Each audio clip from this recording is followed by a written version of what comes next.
Hello, my name's Benjamin Martin, and today I'm going to be discussing Brexit, the impacts, what caused it, and how it relates to international relations.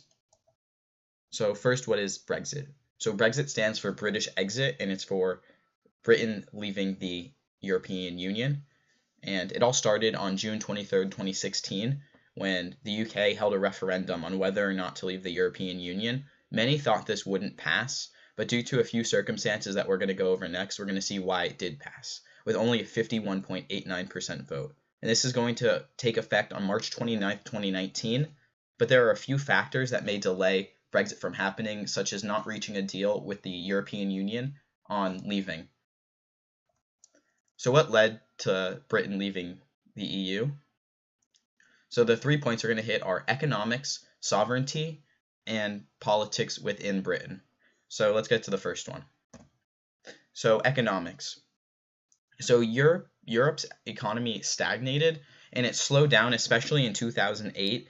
And a lot of countries, especially in Southern Europe, faced economic crises, like Greece, for example. And then to the next point, there was a big disconnect between many countries' economies within the EU.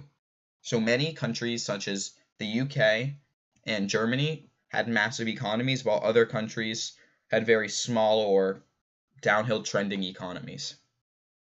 Britain didn't want to follow the lead of the smaller European countries, and this led to the economic point of view of why they should leave the European Union.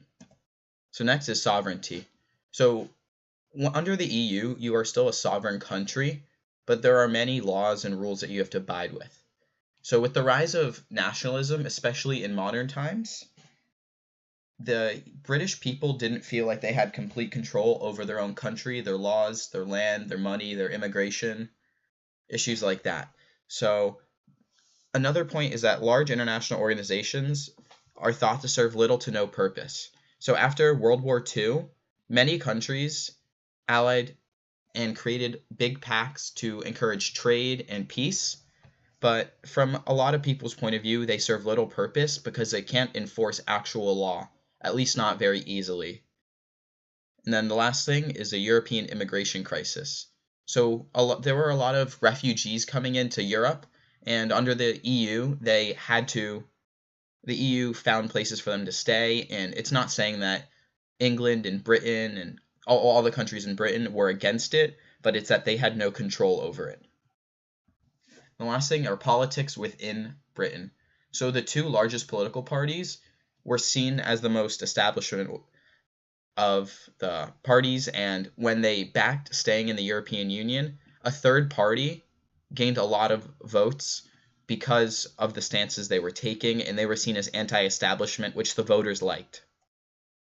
Next, we're going to go over the future relationship between the EU and Britain. So assuming that Britain goes through with Brexit on March 29th, Britain will now control its borders, laws, and money a lot more. They will be able to take whoever they want, create a lot of laws that don't necessarily agree or follow the EU's rules, and they get to control their finances. And then the EU and the UK are working to have a balanced economic partnership. Just because the UK is leaving the EU, it doesn't mean that trade is going to come to a halt or that peace is going to fall apart within Europe. And not all the details are fully hashed out. A lot of them are going to be left up to after Brexit happens. But as of now, Theresa May and a lot of other officials within the EU are working together to find a way to guarantee peace and trade in the future. And how this all relates to international security. Britain is the largest spender of defense and security within the EU. Without Britain in the EU, a lot of the spending that would go towards defense won't be there just because of them not being in the European Union. And this is raising a lot of concerns, especially from smaller countries and countries bordering other countries that are not in the European Union. And then Scotland and Northern Ireland, which are both part of Britain, are now worried and curious about their own freedom after Britain was breaking away from the EU.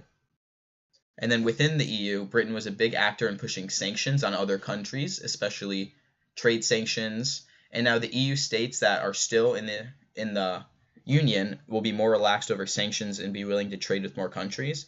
And then also, Britain acted as a broker between the EU and NATO when the organization's interests did not align.